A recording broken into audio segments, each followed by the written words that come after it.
Hey there everyone, I'm Vicki Howell. Welcome to Ask Me Monday on this Memorial Day holiday if you are in the US. Just a quick thank you to, shouldn't be quick, but a sincere thank you to the families whose service members died fighting for our country. I truly appreciate it from the bottom of my heart. So I am here from my home office instead of what I said would be the Yarnier studio. You know, it's a holiday, to be honest with you. I just felt like staying home, but also the interwebs are a little sketchy over there, so we have some kinks to work out. But I am still here with you, and I would love to start by hearing what you've been working on. How have you been filling that creative well while we've been on lockdown or over this past weekend, or what you're working on now? If you were watching this later and not live and you're only interested in the tutorial portion, just fast forward past this. You can, it's pretty safe to say that if you just see my hands that we have moved on. All right. I personally have not been working on,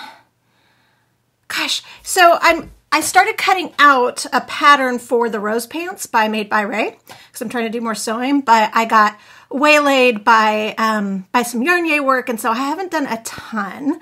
I've been doing some sketches for what I hope will be some future bag designs, and you know, just like doing some swatching and checking things out. But I haven't really been working on a project per se. But I would love to know what you have been seeing. So Lisa's saying a 10-stitch blanket.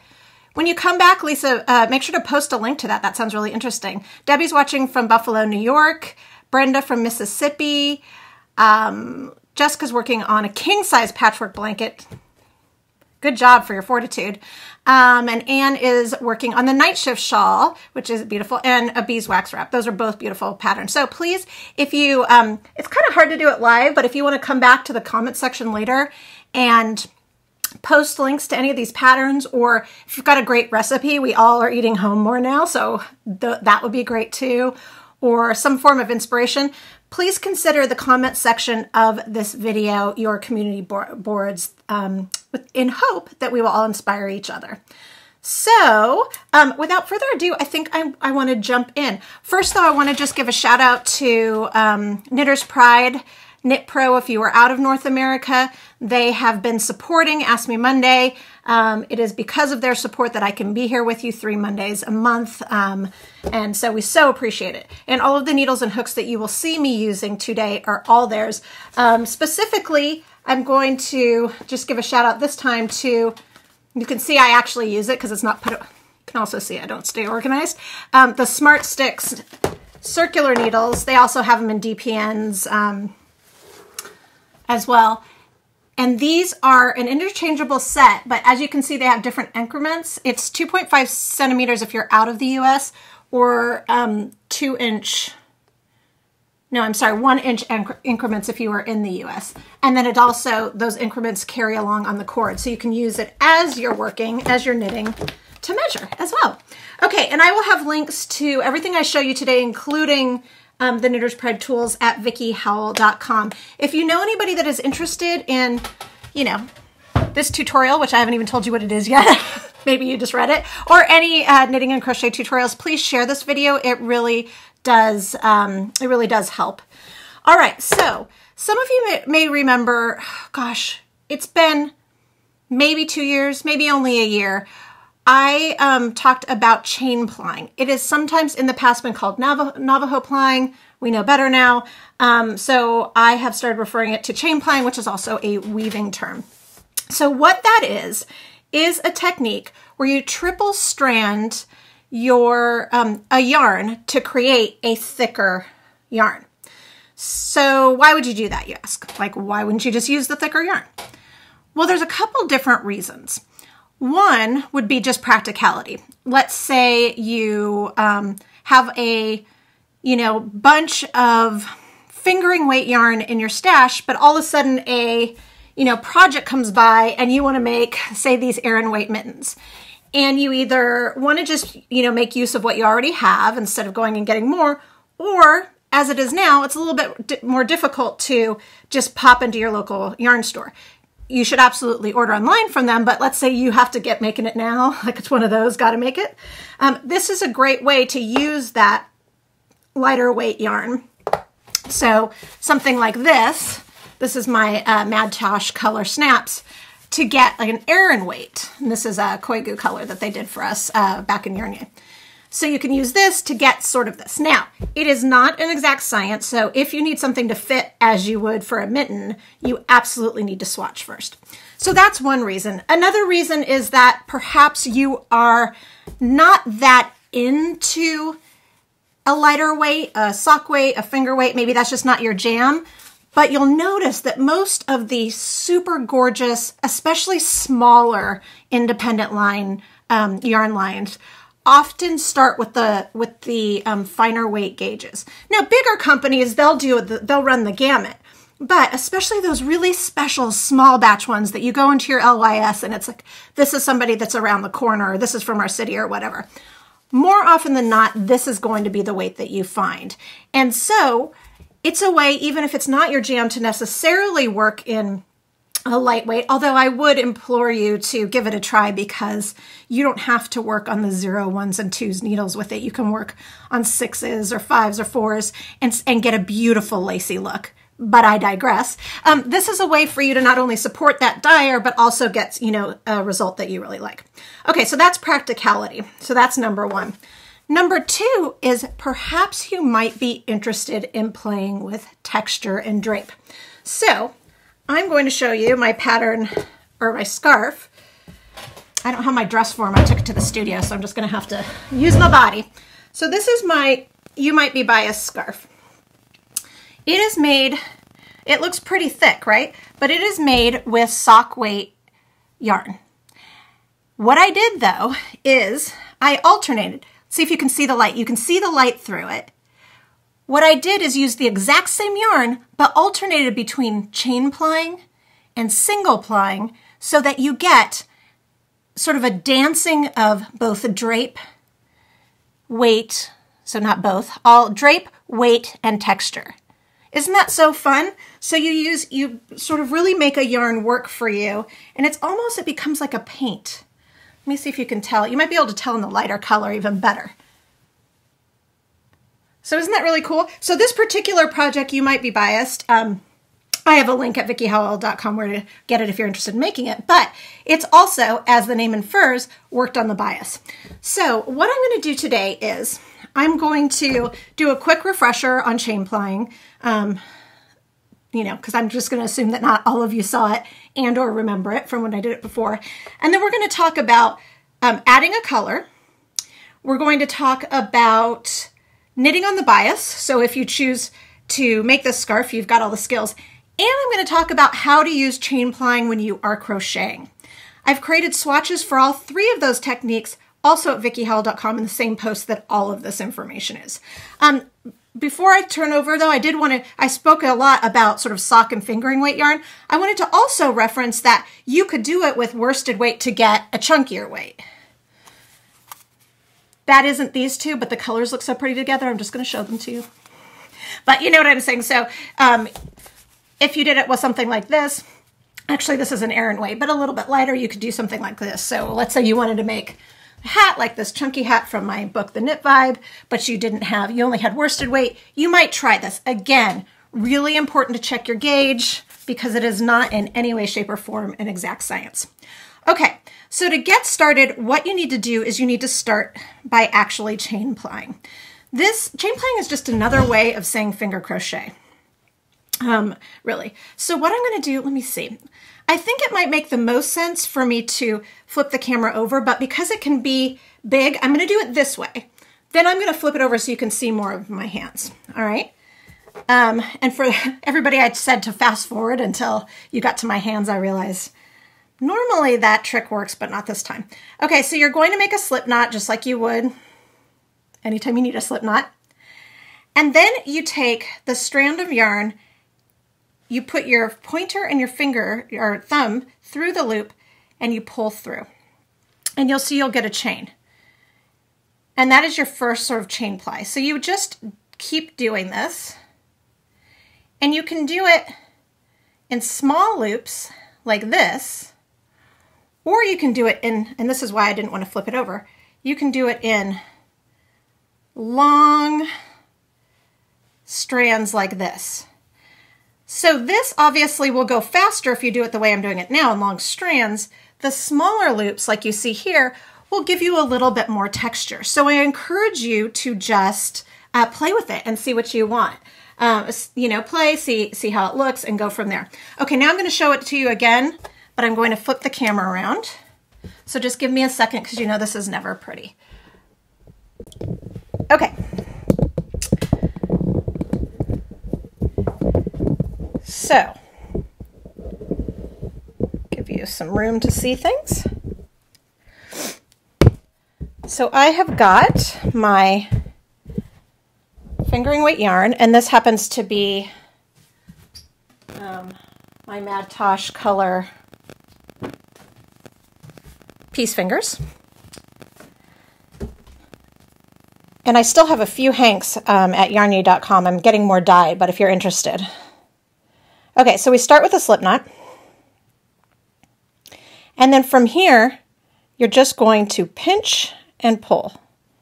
Pinch and pull. And then kind of move up the pinching closer to the last loop. And it does not need to look pretty. And don't worry about the loops not being consistent size. Like, this is just one of those things that you just gotta just like breathe in and let it go. This is also a great way that you could get your kids to participate in a project that you're making. You can get them to chain ply for you, and then you start working from the materials that they've chain plied. Okay, so from there, you don't need to worry about, oh my gosh, how many yards am I going to need? Because you can chain ply as you go, and I'm going to show you how to do that. So this is what it'll look like. You can roll it in a little ball if you want. It doesn't really matter. And then you just cast it on like you normally would. But remember, you've created a thicker fabric, so you're going to need a bigger needle. So I'm using either like 10s, 10.5s. Again, that's something else that you can play with, you know, and just see how you like. So how you actually work with it, and these are the Knitter's Pride Dreams, in case you're interested. And the color I'm working with is Mad Tosh, my color Pinky Swear. Okay, so you just work, and you can, this will work with any stitch pattern. The swatch that I wrote for you at vickyhowell.com is seed stitch, but it really doesn't matter. And you'll see that you just knit these plies together as if they were one. Sheila's saying that this would make a really pretty garland for a Christmas tree. I concur. All right, so you're going to just keep working like you normally would. Now, let's see where we are. You see how I'm kind of running out? I'm getting a little close. Feels a little bit like I'm playing yarn chicken. And it doesn't matter how you cast on exactly the same way you would cast on any. Just remember that you're holding it as you would, you're treating the 3 strands as one. Okay, but look, I'm about to run out. That's okay, I can stop, collaborate and listen. Sorry, been home too long. And just chain ply more. And again, I'm doing the big chains just because I think it's faster, but you could do little tiny ones. And then you just resume.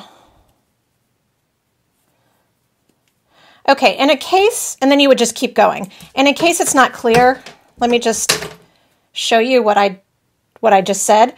Use whatever cast on method you want. It doesn't matter. I tend to use what I call the single tail, but it really doesn't matter. But just so you see, like, this is your strand. You're not doing anything different than you would do if you were working with a single plied. Okay. Now, I realize I meant to keep that other piece on, so I need you to bear with me for a second. Okay, so you've got it on, you've got your chain plying, and then you've worked it. So we work a couple of rows, or whatever, you know, as long as you want. And again, you could work in seed stitch, garter stitch, moss stitch, doesn't really matter. But let's say you want to create some airiness, as I showed you earlier. All right, well, you need to get back. Well, you don't need to get back. So let's say, oh man, okay, I really now want to work in single ply. All you need to do is pull the plies out. Hopefully the fibers aren't going to, there we go. If you're working with wool, you have to do this very gently because the halo effect likes to grab to each other. Okay, so you pull it out, and then from there you can knit. Now, if you get, like I have, this little extra loop, and you won't always, it depends on the ratio. It's, it's again, not an exact science. Whoops, sorry. What I do is I take that little loop and I put it around the needle a couple times. And then from here, I just work it together with whatever that first stitch is. And now I'm working with a single ply. Does that make sense? And then that closes up that little loop. You keep working, and then you can go back and forth. And the look that that'll give you is something like this, except for this piece, I'm working on the bias, as I did for the scarf. But I want to show you, you can really see, this is the exact same yarn on the exact same needle, but you can see how different it looks. Now, I've also done sort of a variation on moss stitch for this particular swatch. This swatch is also available at vickyhall.com. And then, as I said, knitting on the bias. So if you're knitting on the bias, which will create sort of this angle, I don't know why that word angle was hard for me to get. I was going to say angular and then it didn't come out right. All you need to do is every right side row, increase at the beginning of one row and decrease on the at the end of that row. So I'm going to show you that, but I want to show you, it's going to be a 1-2 punch. Okay, let's say that you are ready to join a second ball or a second color. So I want to revert to working with my chain ply. I'm also going to add a color. So I've pre-plied this, and I'm just going to lay it over and start knitting with it.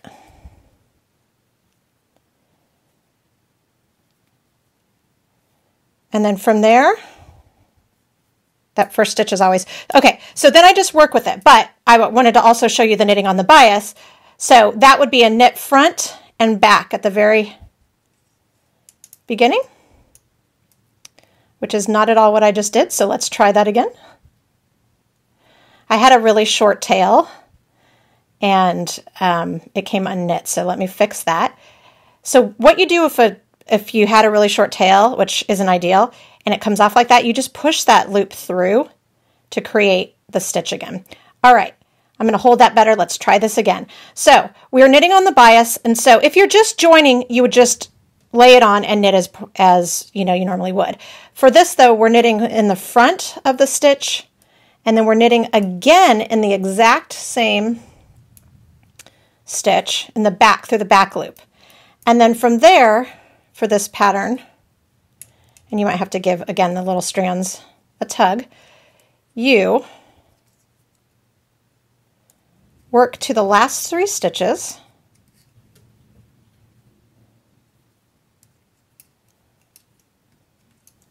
of the row. And for this swatch, I think I did about 12 stitches. You need probably, you need obviously plenty more than that for the scarf. Then you get to the last 3 stitches, you knit 2 together so that you haven't increased at all, and then knit. And that is all there is to it. On the way back, you just knit plain or work whatever stitch pattern you're in plain, and you lather, rinse, repeat, and that will keep this really cool angular pattern. And just as a reminder, I'll show you what that looks like in a bigger piece. And so here I also played with striping and color blocking. And again, all of these yarns that I used were either a sock or a fingering weight, which is almost exactly the same, if not the exact same thing. Okay, so that is it for knitting. Now let's talk crochet. So crochet really is going to be exactly the same as knitting in many ways, but I love, love, love the effect. So this is the swatch pattern that I put up at vickyhall.com, and this color that you're seeing is Spirit Fingers. But I think that this swatch is so pretty that you could just keep going and make it a scarf, because these are half double crochets, triple plied or chain plied, and these are half double crochets, single plied, all on my Ginger size L 8mm hook. Isn't that so beautiful? And it's the same yarn, and this is one stitch. So you look super dazzly fancy, but there's really nothing fancy about it. So before I show you, I'll just crochet a couple stitches. I do want to mention something that was sort of, I had to wrap my brain around when I started experimenting with this. So I've pre-chain plied with my Heart Hands color. And so if you're a crocheter, and again, if you know anybody that would be interested in this technique, please share this video. And don't forget to subscribe and hit notification and all of the things. All right, so if you're a crocheter and you've done these chains, since this is, you know, essentially just big crochet chains, the instinct, or at least my instinct, would be then to insert your hook in that chain. Well, that doesn't work, because then you would not, A, have the thick strand that you need to, but B, you wouldn't be able to create more chain plying as you went. So this might be counterintuitive. What you want to do is you want to go back towards your tail. You always leave a tail for weaving in, right? You're going to make your slip knot with all of the widths of your plies. Then you slip it on, and from here you crochet as normal. Does that make sense? Okay, now I only got about 3 stitches out of my chain plying, so that's okay. And it's easy enough that I can do this with my non-dominant hand and not even have to switch, so I can keep going. Thank you, Sharon and Chris, for sharing. I believe it. I believe it. I appreciate it, and I believe in you. And already you can see how cool that looks. All right, so the last thing I want to show you is really just what it looks like once it's been worked up a little bit. I did the same thing as with knitting, is I worked in, I think this is 4 rows, again it's at vickyhall.com, of half double crochet. Then I pulled out the plies, single ply, did 4 more rows of half double crochet, and then, you know, just lather, rinse, repeat. So for here, for a half double crochet, and these are US terms, I do have abbreviations and conversion charts at vickyhall.com either. Sharon's asking if it gets tangled. It can, you know. It's just one of those things, you got to walk on the wild side. Just believe in yourself. All right, so half double crochet is the height of 2 chains. So I've done that. I'm choosing to count that as the first half double crochet, depending on your yarn, your particular tension. You'll just have to sort of think about what works for you. All right, and then you are just going to half double crochet through the whole thing. And one thing to keep in mind, you see all these strands, you wanted to make sure that you're not trying to go in between any of these strands. You can remind yourself that you can always look to see what the stitch looks like. Then you can see how clear it is, where those loops are, and you go under the loops. And that's all it takes. Isn't that cool? It's just like a little quirky thing, but it really can breathe new life into a project, or just into your stash, you know, right now when it's kind of harder to get more stuff fast. So you would just continue on for as long as you want. And that, I think, explains it all. So let me do a quick flip around. All right. So if you have any questions or comments, please put them in the comment section and I will get to them as I can. We are going to be back here on Monday, as we always are. If you have any suggestions of what you would like to see me teach in the future, please put it in the comment section. I always love hearing. I try to accommodate when I can. If you're interested in these colors, you can, we have a few hanks left at yarnyay.com. If you're interested in the Smart Sticks or the Ginger needles, I will link to them. You can get it at your local yarn shop's website. Please give them the business if you can. But I will also link to a couple as well from the site. And then do up some swatches, play a little. while you're hanging out today, while you're enjoying barbecue or whatever it is that you're doing with your family. Have fun with the stash, like explore it and sort of breathe new life into it. Keep your eyes open for, let's see, where are we at date-wise? We're about, gosh, a little over a week away from the June Yarnier reveal. So be sure to tune into my Facebook page well, not and, you don't need to watch both, or my YouTube channel at noon Central. I should have said this episode is brought to you by my roots. Look at that. Whenever I don't dye my hair, I always see like the Spaniard coming out. I love it. It reminds me of my dad. But anyways, sorry, I digress. When you start wearing your hair again like you were in 7th grade because, you know, nobody's getting their hair done, these are the things you ponder.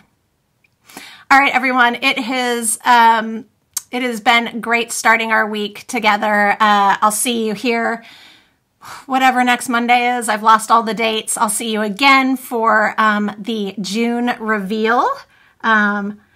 Supporting a really great company for their yarn next month. I'm really excited to tell you about that and have a couple exclusives. So that's awesome.